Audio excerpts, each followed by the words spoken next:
रामपुर गांव बहुत ही प्यारा और सादा सा गांव था। चारों तरफ खेत, कच्चे रास्ते, पीपल और नीम के बड़े बड़े पेड़ थे। इसी गांव में गुड्डू नाम का एक नटखट लड़का रहता था। गुड्डू की आंखों में हमेशा शरारत चमकती रहती थी। वह पढ़ाई में थोड़ा कमजोर था, लेकिन दिमाग बहुत तेज था। गांव के बच्चे उसके बिना कोई खेल शुरू ही नहीं करते थे। रामपुर गांव के बाहर एक पुरानी हवेली थी। हवेली के पास एक सूखा कुआं और बड़ा सा पीपल का पेड़ था। गांव वालों का मानना था कि वहां रात में चुड़ैल घूमती है। कोई भी आदमी सूर्य ढलने के बाद उस रास्ते से नहीं जाता था। अगर कोई जानवर भी उधर चला जाए, तो लोग डर से दरवाजे बंद कर लेते थे। गुड्डू को ये सब बातें मजाक लगती थीं। एक दिन उसने अपने दोस्तों छोटू, मुन्नी और कालू से कहा, अगर वहाँ सच में चुड़ैल है तो हम सब मिलकर पता लगाएंगे। पहले तो सब डर गए, लेकिन फिर हिम्मत करके तैयार हो गए। उस रात चारों दोस्त चुपके चुपके हवेली की तरफ निकले।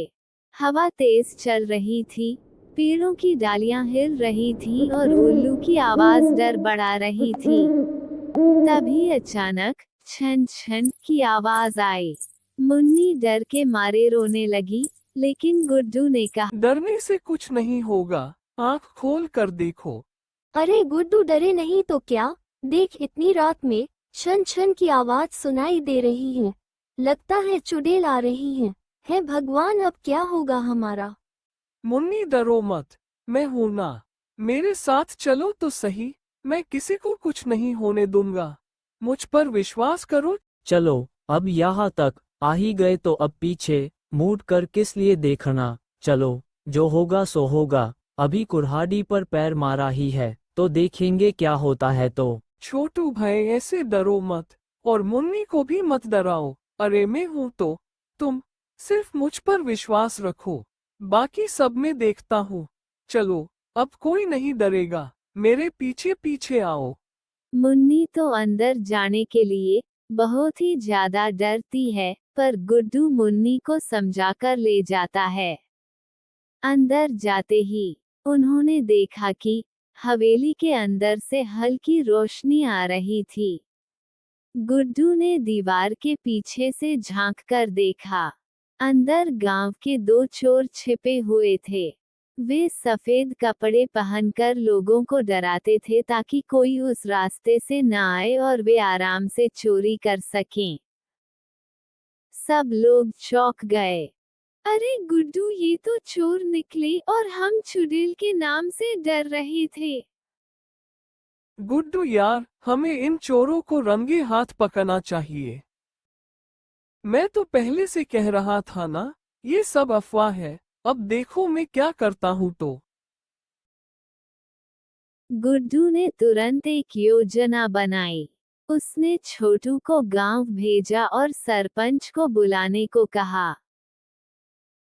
थोड़ी देर में सरपंच और गांव वाले लाठी लेकर आ गए। जैसे ही चोर भागने लगे, सबने मिलकर उन्हें पकड़ लिया। सरपंच ने गुड्डू को पास बुलाया और सब गांव वालों के सामने तारीफ की और बधाई दी। वाह गुड्डू, तुम्हारा जवाब नहीं। इतनी सी उम्र में ये सब, सच में हम भाग्यवान हैं कि जो तुम हमारे गांव के हो। और गुड्डू जैसा बच्चा हर गांव में होना चाहिए। निडर और समझदार गुड्डू ने साबित कर दिया कि डर से नहीं, समझदारी से काम लेना चाहिए। गांव वाले गुड्डू का ताली बजा के स्वागत करते हैं। अगले दिन पूरे गांव में खुशियां थीं। हवेली का डर खत्म हो गया था। गुड्डू का रुतबा बढ़ गया। अब गुड्डू जहां से गुजरे वहां उसका सलाम देते और गुड्डू की वाहवाही करते। उस दिन से गुड्डू सिर्फ शरारती लड़का नहीं रहा, बल्कि रामपुर गांव का हीरो बन गया। बच्चों ने सीखा कि अंधविश्वास से बड़ा साहस और सच्चाई होती है।